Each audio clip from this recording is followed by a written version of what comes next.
نحمده ونصلي ونسلم على حبيبه الكريم الأمين العزيز الرؤوف الرحيم وعلى آله وأصحابه الأفضلين الأكرمين أجمعين. أما بعد، فأعوذ بالله من الشيطان الرجيم. بسم الله الرحمن الرحيم. ويستفتونك في النساء قل الله يفتيكم فيهن. صدق اللہ العظیم. حصول برکت کے لیے درود شریف پڑھ لیجیے. اللہم صلی وسلم بارک علی سیدنا و شفیعنا و حبیبنا مولانا محمد معدن الجود والکرم وعلى آلہ الکرام وابنہ الکریم وآلہ واصحابہ مبارک وسلم صلی اللہ تعالی علیہ وسلم. سورہ نساء سورہ نمبر 4 کی آیت نمبر 126 تک کا درس ہو چکا ہے. گزشتہ درس کی سب سے اہم بات یہ تھی کہ ہم سب کو تدبیر تو کرنا ہے لیکن تقدیر پر ایمان رکھنا ہے. احتیاط، تدبیر، جو کچھ بھی ہم کر رہے ہیں، یہ بلا اور وبا مصیبتیں نہ بھی آتی تو روز مرہ ہماری زندگی تدبیروں سے ہی گزرتی ہے. جینے کے لیے کھانے پینے کی تدبیر، معاش و معیشت کی تدبیر، یہ سب تدبیریں ہیں. بہرحال اللہ پاک نے آپ کو، ہم سب کو اس وبائی مرض سے اب تک اور انشاءاللہ عز و جل آگے بھی محفوظ رکھا ہے، رکھے گا تو صرف اس کا احسان ہے، اس کا کرم ہے. اور خدا وبائی مرض میں ہم سب کو کبھی بھی کسی بھی طرح سے داخل نہ فرمائے. ہم سب کی آل اولاد کی حفاظت ہو، ہم سب کے گھر بار کی حفاظت ہو، اور جو انتقال کر گئے ہیں اللہ پاک انہیں شہادت کا درجہ نصیب فرما کر غریق رحمت فرمائے، اعلیٰ مقام عطا فرمائے. موت برحق ہے، لیکن جس موت پر آپ کو مزدہ جنت مل جائے وہ موت برحق بھی ہے، نعمت بھی ہے. اچھے دنوں میں آپ یا کوئی بھی مر جائے لیکن اسے جنت نہ ملے تو کیا فائدہ. اور کسی بھی دن مر جائیں جنت مل جائے، بہت بڑا فائدہ ہے. اللہ پاک ہم سب کو جب تک زندہ رکھے، اپنے حفظ و امان میں رکھے، موت بھی خیریت کے ساتھ ایمان پر اور کلمہ توحید رسالت پر ہم سب کو نصیب فرمائے. آیت نمبر 127 میں اللہ سبحانہ فرماتا ہے وَيَسْتَفْتُونَكَ فِي النِّسَاءِ. اے حبیب مکرم، اے اکمل رسول، آپ سے لوگ پوچھتے ہیں عورتوں کے بارے میں. اس آیت کریمہ کا پس منظر یہ ہے کہ زمانے جاہلیت میں لوگ عورتوں کو اور یتیم بچوں کو وراثت سے محروم رکھتے تھے، وراثت نہیں دیتے تھے. آج بھی کچھ نہ کچھ تو ظاہر ہے، نسلیں تو آئی ہوں گی. خدا ایمان والوں کے پاس اگر ایسی فکر ہے تو محفوظ فرمائے. یتیم بچوں کو محروم رکھتے تھے، بچیوں کو محروم رکھتے تھے، عورتوں کو محروم رکھتے تھے. وہ کہتے تھے اب آج بھی دیکھیے نا، وہ اتنا شادی میں خرچہ کرے تمہاری پھر حصہ بھی لیتے کیا؟ یہ بولتے نہیں. ان بھائیوں کو بولیے کہ آپ کو کس نے کہا تھا اتنا خرچہ کرنے کے لیے؟ کیا بہن نے کہا تھا آپ تو اپنی ناک لمبی کرنے کے لیے، شان بڑھانے کے لیے بڑے سے بڑا خرچہ کرے آپ؟ خرچہ کرنے کس نے کہا؟ نہیں، خرچہ کرنے آپ کو کہا نہیں تھا۔ حصوں سے محروم کرنا یہ زمانے جاہلیت کا طریقہ ہے، یعنی کفر کا طریقہ ہے، ایمان اور اسلام کا طریقہ نہیں ہے۔ اللہ پاک ہم سب کو محفوظ فرمائے۔ حقدار کو حق دینا یہ اسلام ہے، اور اسلام میں اسلام کے علاوہ میں پورے یقین کے ساتھ کہہ سکتا ہوں کہ کسی مذہب میں نہیں ہے۔ عورتوں کے حقوق، مزدوروں کے حقوق، مالداروں کے حقوق، غریبوں کے حقوق، بچے بچیوں کے حقوق، یتیموں کے حقوق کی جو پاسداری اسلام میں ہے وہ کسی مذہب میں نہیں۔ آج پیکیج کا اعلان تو خوب کرتے ہیں، اتنا اتنا دینے کا اعلان خوب کرتے ہیں، مزدوروں اور غریبوں کو اعلان تو خوب ہوتا ہے، لیکن مرتے ہوئوں کو کبھی بھی دست شفقت ان کے بال بچوں کے سروں پر نہیں رکھتے ہیں، ان کے حقوق ان تک نہیں پہنچائے جاتے ہیں۔ مذہب اسلام نے 1400 سال پہلے ہی سے بلکہ زیادہ میرے آقا علیہ الصلوۃ والسلام پر قرآن اتار کر بڑے ڈیٹیل کے ساتھ ہر ایک کا حق متعین کر دیا، کس کا کیا، کتنا، کیسے، کیوں، پورا ڈیٹیل سورہ آل عمران میں، سورہ نساء میں آیت نمبر 10 اور 11 میں، 11 اور 12 میں ڈیٹیل دیکھیں گے آپ۔ یوصیکم اللہ فی اولادکم للذکر مثل حظ الانثیین، کہ لوگوں تمہیں تمہاری اولاد کے بارے میں اللہ پاک وصیت فرماتا، حکم دیتا ہے کہ اگر تم جائیداد چھوڑ کر مر جاؤ تو تمہارے حصوں میں سے بیٹوں کو 1 روپیہ ملے گا اور بیٹیوں کو آدھا۔ یہ تفصیل، یہ ڈیٹیل پورا تفصیل سے قرآن پاک میں، اسلام میں، مذہب اسلام میں موجود ہے۔ معلوم ہوا آج کی اس آیت کے اس پس منظر سے، ابھی تو پورا ترجمہ کروں گا، کہ غریبوں کی پاسداری، مزدوروں کا خیال، عورتوں کا لحاظ، بچے اور بچیوں پر کرم مذہب اسلام نے بہت پہلے ہی کر دیا ہے۔ آج کوئی دعویٰ تو کر سکتا ہے، لیکن مذہب اسلام کو چھوڑ کر کے حقوق نسواں، حقوق غربا، غریبوں مزدوروں کے حقوق کی جو پاسداری کا بہترین اور خوشنما اسلوب اصل پیش کیا ہے، وہ کسی مذہب نے نہیں پیش کیا ہے۔ اب لوگ نہ دیں، یہ اس کی بدعملی ہے، یہ اس کی فطرت ہے۔ اللہ پاک ایسے لوگوں کو ہدایت نصیب فرمائے۔ فرماتا ہے، اے حبیب، آپ سے لوگ عورتوں کے بارے میں پوچھتے ہیں، قل اللہ، آپ فرمائیے، اللہ یفتیکم فیہن، اللہ تم سب کو فتویٰ دیتا ہے، فتویٰ بتاتا ہے عورتوں کے بارے میں، کتنا ہونا ان کا حق، کیسے ہونا، کس طرح ہونا۔ آج کچھ بہنیں زیادتی کرتی ہیں، کچھ بھائیاں زیادتی کرتی، دونوں طرف سے زیادتی ہے، ایسی بات نہیں ہے۔ دیکھو بھائی، محنت کی کمائی کو اللہ پاک کے رسول نے سب سے پاکیزہ کمائی کہا ہے۔ ملے سو پیسہ آپ اس میں کھائیں، یہ آپ کے لیے جائز تو ہو سکتا ہے، پاکیزہ نہیں ہو سکتا۔ آپ محنت سے جو کما رہے ہیں، وہ اس کی پاکیزگی کا اعلان رب کے رسول نے کیا ہے کہ اطیب الکسب بیدہی، کمائی میں سب سے پاکیزہ کمائی بیدہی، اپنے ہاتھ سے۔ اور آپ بھی خود محسوس کرتے ہوں گے کہ جب اپنا پیسہ ہوتا ہے تو اس کی کتنی فکر ہوتی ہے۔ اگر وہ کھو جائے تو سوچئے، کوئی اگر گفٹ کی چیز کھو جائے تو اتنا ٹینشن نہیں ہوتا، محنت اور کمائی کی چیز کھو جائے تو اس کی قدر ہوتی ہے۔ اللہ پاک ہم سب کو صحت و تندرستی سے نوازے اور معاش و معیشت میں محنت و مشقت کی توفیق نصیب فرمائے۔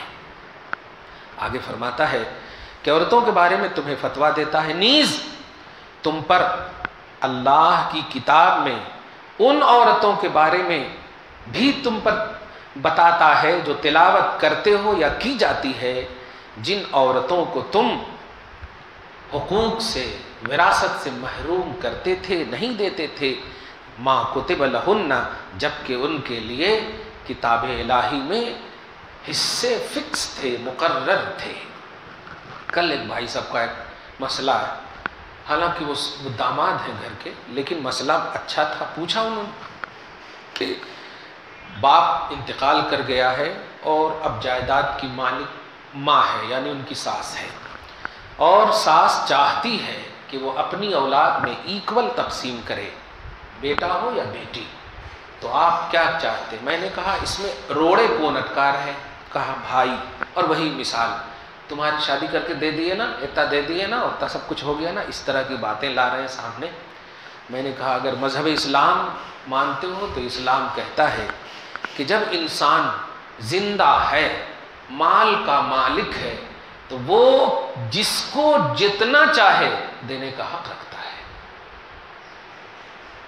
میں 5 لاکھ روپے کا مالک ہوں، میں اپنی اولاد میں کسی ایک کو بھی دے سکتا ہوں، ہر ایک کو بھی دے سکتا ہوں، کسی کو زیادہ دے سکتا ہوں، کسی کو کم دے سکتا ہوں، زندگی تک۔ انتقال اگر ہو جائے تو پھر میرا مال 5 لاکھ پھر حصے تقسیم ہوں گے، مرد کو 1 روپیہ، عورت کو ½ روپیہ، مرنے کے بعد۔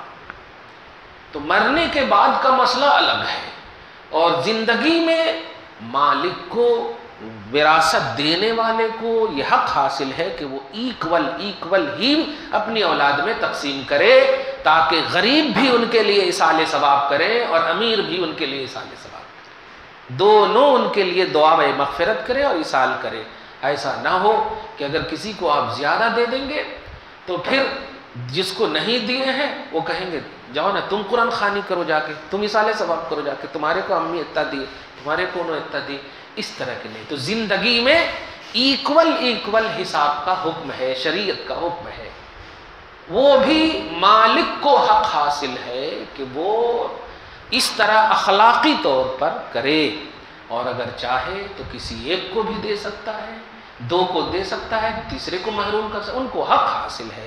اگرچہ اللہ کی بارگاہ میں اس طرح کرنے سے کچھ تو گرفت ہوگی، لیکن مالک ہونے کی حیثیت سے شریعت دنیا میں اسے گرفت نہیں کرتی۔ یہ اہم مسئلہ ہے، ہمیشہ دھیان میں رکھا جائے۔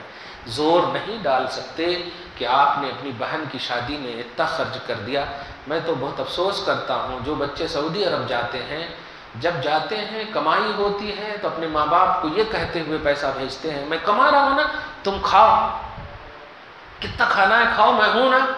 اور جب سب کچھ چھوڑ چھاڑ کے گھر آ جاتے ہیں اور ذرا سی تنگی آئی تو آپ پورا مسودہ گنانا شروع کر دیتے، میں اتنے دن سے اتنا دیا نا، تمہارے کو کہاں رکھے جی، لو۔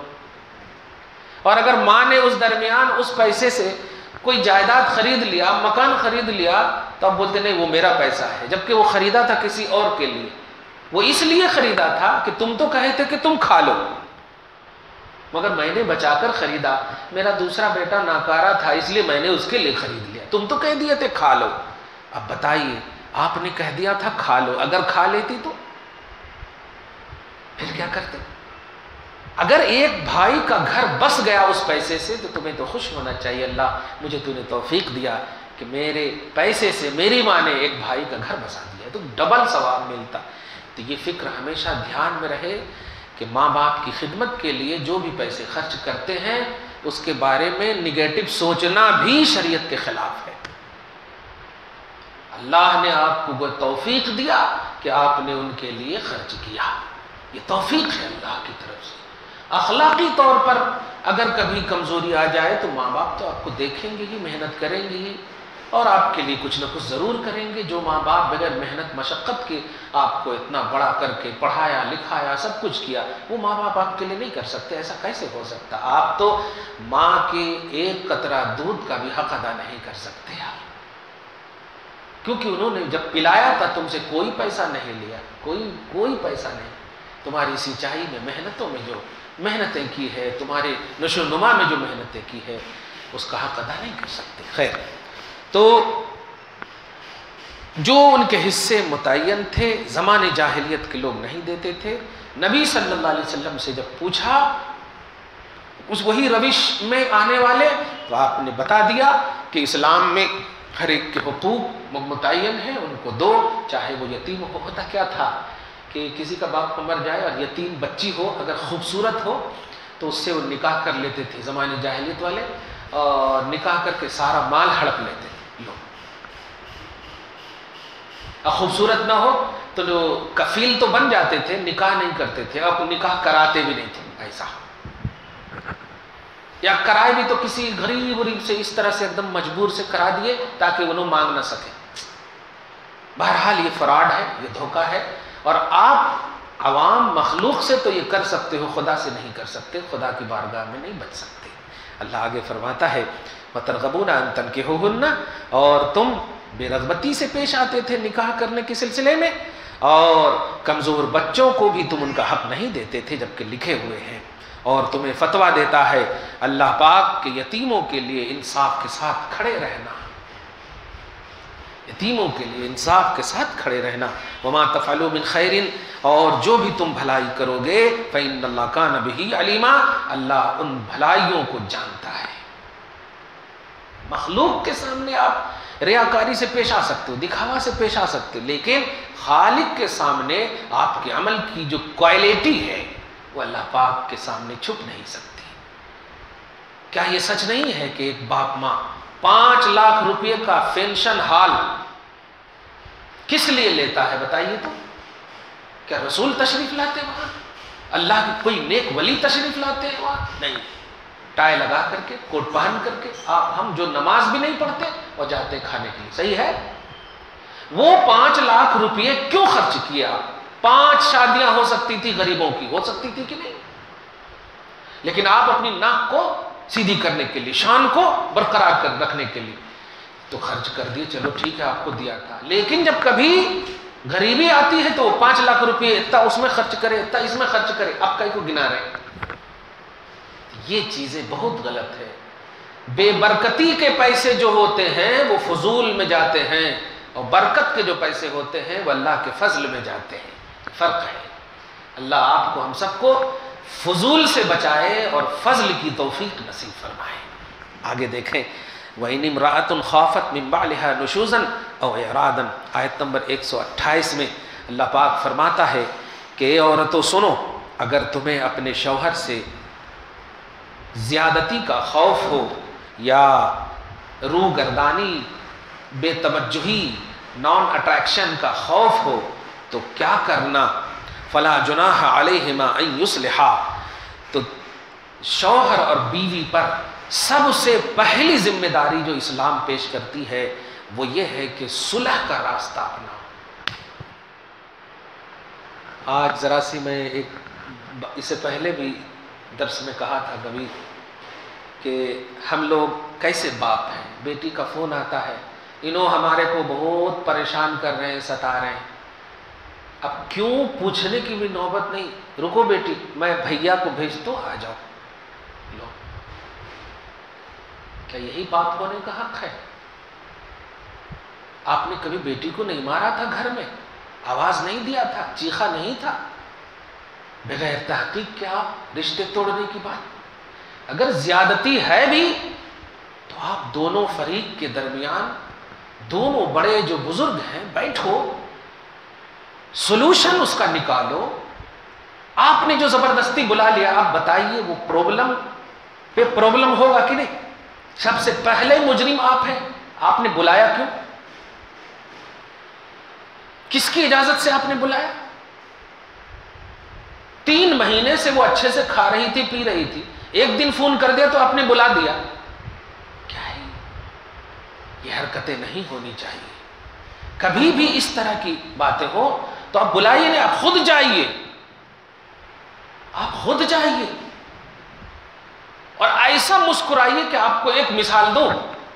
حضرت علی کرم اللہ تعالی وجہ الکریم سے ایک مرتبہ حضرت فاطمہ سلام اللہ علیہا، زہرا، زاہدہ، طیبہ، طاہرہ رضی اللہ تعالی عنہا کا تھوڑا سی انبن ہوتا ہے نہیں، زیادہ نہیں بولنا، حضرت فاطمہ سے حضرت علی سے تھوڑا ہو گیا، شوہر بیوی ہے، تو حضرت علی غصے میں جا کے سو گئے۔ دیکھیے یہاں سوئیے گا تو دھول لگے گا کہ نہیں؟ آپ کو تھوڑا تھوڑا ہے نا دھول، جا کے سو گئے۔ حضور پاک صلی اللہ علیہ وسلم تشریف لائے۔ اب غور کیجئے، آپ ہم اگر ہوتے تو پہلے فرصت میں پوچھتے کس نے تمہیں رلایا؟ انہوں، اچھا روکو، اس طرح سے کرتے آپ، اس طرح سے بولتے۔ لیکن حضور پاک صلی اللہ علیہ وسلم نے پوچھا اچھا کہاں ہے علی؟ کہا جائیے نا وہاں سویا ہے. اس طرح سے بول دیا لوگ. دیکھیے جا کے جب گئے جانے کے بعد ایسے ہی سوئے ہوئے تھے تو نبی صلی اللہ علیہ وسلم اسی موقع سے ارشاد فرمایا یا ابا تراب. تراب مانے مٹی, اور یا کی وجہ سے ابا ہے, اصل ابو ہے, ابو مانے والا. تو ابو تراب علی کا ہے نا لقب, بولتے نا ابو تراب. تو ابو تراب یعنی اے مٹی والے. اب یہ جملہ جب حضرت علی سنے اتنا خوش ہوئے, کھڑے ہو گئے. اب آپ بتائیے حضرت نبی اعظم صلی اللہ علیہ وسلم یہ جملہ کیوں بولے؟ یہ تو نام نہیں تھا ان کا. یہ ہے سولوشن. دیکھیے ایسا دل پسیج دیا جملہ بول کر کے کہ اب کچھ بولنے کی ضرورت ہی نہیں پڑی, جا کے ہو گیا, سب کمپرومائز ہو گیا, بہترین صلح ہو گئی. یہ ہوتا ہے کہ اگر آپ کو ہم کو کسی دو کے ملانے کے لیے, صلح کے لیے جھکنا بھی ظاہری طور پر پڑے تو جھک جائیے. اس کو رب بہت پسند کرتا ہے, نبی بہت پسند کرتے, اور اللہ رسول جب پسند کر لے کسی عمل کو اسے آپ کیسے پسند نہیں کر سکتے؟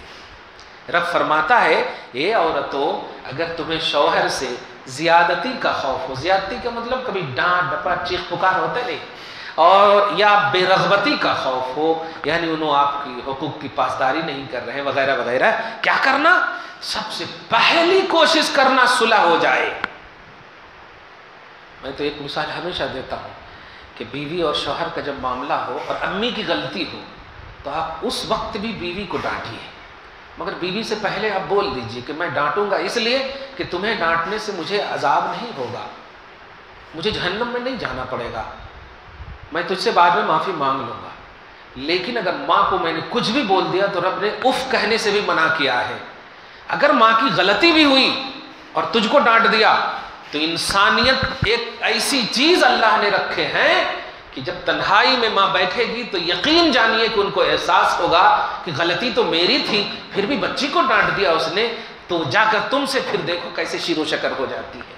نہیں بیٹی میری غلطی تھی, تمہارے کو ڈانٹ دیے, چپ کیجیے, احساس ہوگا نہیں. لیکن اگر غلطی میں اب ان کو ڈانٹ دیا تو پھر ان کو شریعت یاد آتی, تو بیٹی بیوی کی خاطر میرے کو ڈانٹ رہا, یہ سب باتیں آتی ہیں. یہ ہوتا ہے صلح کا طریقہ.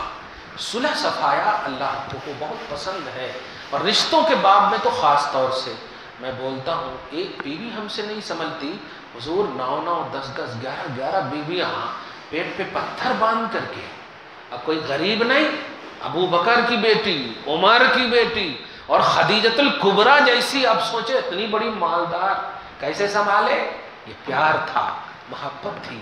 عورتوں کو پیار دو گے نا تو عورتیں کھانا تو چھوڑو جان نچھاور کرنے کو تیار ہوتی ہیں, چاہے دنیاوی محبت ہو یا دینی, جو بھی ہو. اللہ پاک ہم سب کو محفوظ فرمائے, برائیوں سے اور نیکیوں کی توفیق دے. تو اے عورتوں فلا جناح علیہما, بیوی اور شوہر پر سب سے پہلی ذمہ داری اسلامی یہ ہے کہ وہ صلح کا کام کریں آپس میں. والصلح خیر, اور صلح ہی بہتر ہے. لیکن آگے دیکھیے وَأُحْضِرَتِ الْأَنفُسُ الشُّحَّ, اور انسان کے پاس, انسان کے جان اور اس کے نفس کے پاس خواہش, بخیلی ہمیشہ رہتی, لالچ ہمیشہ رہتی. کیا میں شوہر ہو کر کے ان کے پاس جھکتا, اسی طرح میں فلاں کی بیٹی ہو کے ان کی ساس سے معافی مانگوں, یہ ارے بابا, تو یہ جھکنے والی, اللہ پاک بھی دیکھیے کیا کہنا ہے, کیا عمدہ پہلو پیش کر رہا ہے کہ نہیں ہوتا نا ایسا. اب دیکھیے بیوی وہاں پہ ہے, فرض کیجئے کہ وہ گیٹ کے پاس ہے, اب آپ شوہر ہیں, لڑ رہے ہیں اور آپ بول رہے ہیں ادھر آؤ تو بتاتا ہوں, اب وہ کیا کرنا چاہیے ان کو؟ انسانیت اچھائی یہ ہوتی وہ چلے جانا چاہیے ادھر, لیکن نہیں اچھا آتی ہوں لو. اب یہاں سے تو مار نہیں سکتے تھے, اب وہ منہ کے سامنے آ گئی تو تھپڑ لگ گئی. ارے دور تھی, چلے جاتی وضو کرنے کے لیے, چلے جاتی ادھر ادھر کہیں, لیکن نہیں ذرا سی بول دے ادھر آؤ تو آ گئی. ٹیڑھی پسلی ہے نا. خیر اللہ سبحانہ فاطمہ الزہرا رضی اللہ تعالی عنہا کے صدقہ طفیل میں فکر صحیح نصیب فرمائے اور عملی زندگی کو صحیح کر دے. شوہروں سے کہا جا رہا وَإِن تُحْسِنُوا وَتَتَّقُوا, اے شوہروں سنو, اگر تم احسان سے کام کرو گے، پرہیزگاری سے کام کرو گے، فَإِنَّ اللَّهَ كَانَ بِمَا تَعْمَلُونَ خَبِيرًا، تو یاد رکھنا اللہ تمہارے عمل کو دیکھ رہا ہے، اینی ٹائم خبردار ہے۔ تم غلطی نہ ہو کر بھی جھکو گے تو یہاں ظاہری طور پر اگر رسوائی بھی محسوس کر رہے ہو، لیکن اس کا بدلہ اللہ کیا دے گا تم دیکھنا کیا کہنا۔ سبحان اللہ۔ وَلَن تَسْتَطِيعُوا أَن تَعْدِلُوا بَيْنَ النِّسَاءِ وَلَوْ حَرَصْتُمْ، اور سنو یہ 2 بیوی رکھنے والوں کے لیے یا 1 سے زیادہ بیوی رکھنے والوں کے لیے یہ حکم ہے، وَلَن تَسْتَطِيعُوا أَن تَعْدِلُوا بَيْنَ النِّسَاءِ، اور ہرگز تم سے نہیں ہو سکے گا کہ تم عورتوں کے درمیان انصاف سے کام آؤ۔ دیکھیے گا دل کی جو محبت ہوتی ہے نا، اس پر آپ کا کنٹرول نہیں ہوتا، محبت جو ہے اس پر کنٹرول نہیں ہوتا، کھانے پینے اٹھنے بیٹھنے یہ سب پر کنٹرول ہوتا، محبت پر کنٹرول نہیں ہوتا۔ محبت ایسی چیز ہے اس پہ کنٹرول نہیں ہوتا، یہ بات کو دھیان رکھیے گا۔ محبت آپ کے اختیار میں نہیں ہے، یہ اختیاری چیز نہیں ہے آپ کے اس میں۔ اور جب 2-3 بیویاں ہوں، ظاہر ہے محبت تو تینوں سے ایکول کر ہی نہیں سکتے، کیونکہ محبت آپ کے اختیار میں ہے ہی نہیں۔ تو کسی ایک کی طرف ظاہر ہے، دوسری جب شادی کیے ہیں تو پہلی میں کچھ تو وجہ ہوگی تب تو کیے، اور دوسری کے بعد جب کریں تیسری تو کچھ تو وجہ ہوگی دوسری میں، تو وجہ تو ہونا، اس کا مطلب سیکنڈ میں میلان زیادہ ہوگا، اٹریکشن زیادہ ہوگا۔ رب اسی فارمولے کو پیش فرما رہا، کیا کہنا کہ لوگوں سنو، عورتیں رکھتے ہو زیادہ، 1 سے زیادہ رکھتے ہو تو تم سے نہیں ہو سکے گا عدل و انصاف، میں پہلے ہی بول دے رہا ہوں، لیکن جو ہو سکتا ہے وہ کرنے بول رہا ہوں۔ کیا؟ کھانے پینے اٹھنے بیٹھنے لینے دینے شاپنگ دیگر کام میں، اس میں تو انصاف کر سکتے ہو نا، اس میں آپ چلو دل کی محبت میں آپ انصاف نہیں کر سکتے، لیکن کھانے پینے اٹھنے ان کے حقوق، ان کی تمام تر چیزیں جو ظاہری ہیں ان میں تو کر سکتے ہو، تو وہ کرنے کہہ رہا ہے فلا تمیلوا کل المیل، کسی ایک کی طرف پورے طور پر مائل مت ہو جانا کہ دوسرے کو روتا چھوڑ دینا، ایسا مت کرنا۔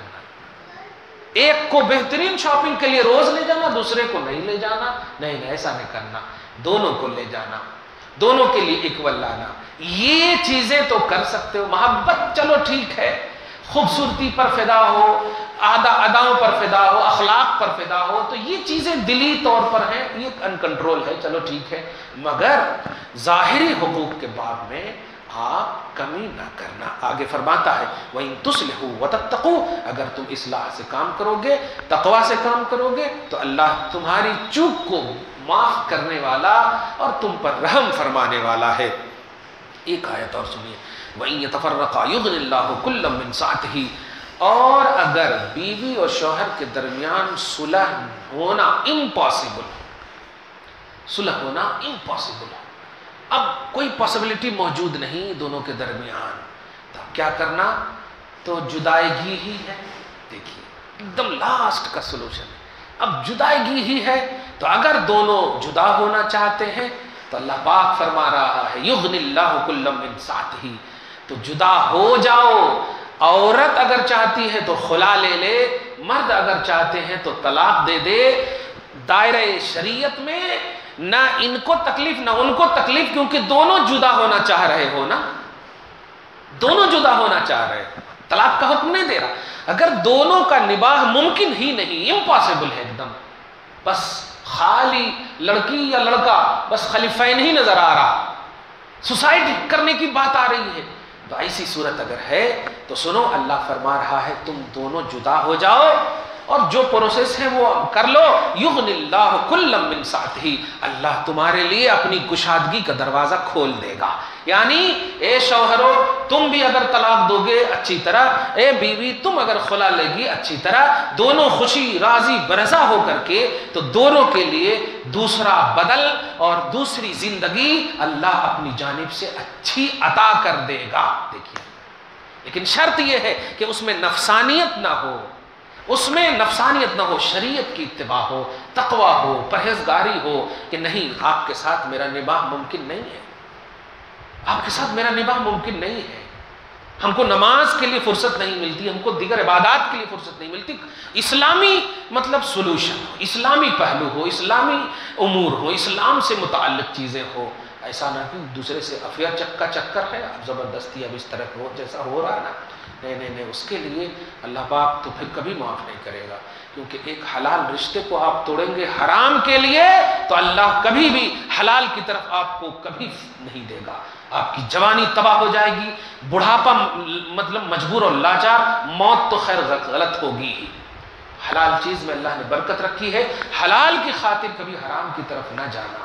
اللہ آپ کو ہم سب کو محفوظ فرمائے۔ وَقَانَ اللَّهُ وَاسِعًا حَكِيمًا، اور اللہ وسعت والا ہے، حکمت والا ہے۔ دعا کرتے ہیں اللہ تعالیٰ آج کی اس خصوصی گفتگو کو حبیب پاک صاحب الاولاد کے وسیلے سے قبول فرمائے، اپنی شان کریمی کے مطابق اجر عطا فرمائے، آل اولاد میں برکتیں عطا فرمائے۔ ہم سب کو اس خصوصی کرونا وائرس کی جو وبا ہے مولا اس سب سے محفوظ اور مامون فرمائے۔ جو متاثر ہیں پروردگار عالم ان کو صحت کاملہ، شفاء کامل و عاجل نصیب فرمائے۔ ہم سب کو ظاہری، باطنی، عملی، اعتقادی ولا وبا سے ہر طرح سے ہم سب کی حفاظت فرمائے، گھر بار میں آل اولاد میں برکتیں عطا فرمائے، اور جو بار قرض میں مبتلا ہے سبکدوشی عطا فرمائے، جو بار مرض میں مبتلا ہے شفا یابی عطا فرمائے۔ ہم سب کی دعاؤں کو صبح و شام کی قبول فرمائے، اور ہم سب کے گھر بار میں آل اولاد میں برکتیں عطا فرمائے۔ جن کے والدین زندہ ہیں ان کا سایہ دراز فرمائے، جن کے والدین انتقال کر چکے ہیں ان کو اللہ تعالیٰ اپنے فضل سے بخش دے، غریق رحمت فرمائے، ان کی قبر کو منور فرمائے۔ وصلی اللہ تعالیٰ علی خیر خلقہ محمد وآلہ واصحابہ اجمعین برحمتک یا ارحم الراحمین۔